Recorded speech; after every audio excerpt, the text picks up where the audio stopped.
সংকটে বিপদে তোমাকে ডাকি, করি যে আর্তনাদ শোনো নাকি।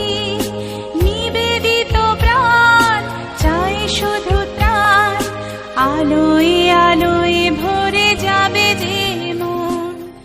মুক্তিদাতা প্রভু যীশু খ্রিস্টের সুমধুর নামে আন্তরিক অভিবাদন। মথিলিখিত সুসমাচার 3:13 পদে লেখা আছে, তৎকালে যীশু যোহন দ্বারা বাপ্তাইজিত হইবার জন্য গালিল হইতে জর্দনে তাহার কাছে আসিলেন।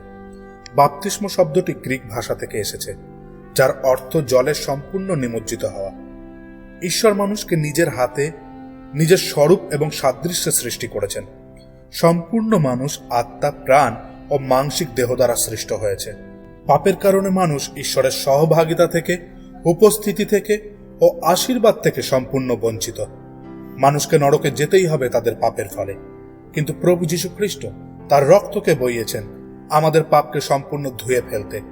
যদি আপনি তাকে বিশ্বাস করেন ও মুক্তিদাতা প্রভু রূপে তাকে জীবনে স্বীকার করে নেন, তবে তার পুনরুত্থানের সদৃশ অনন্ত জীবন লাভ করবেন।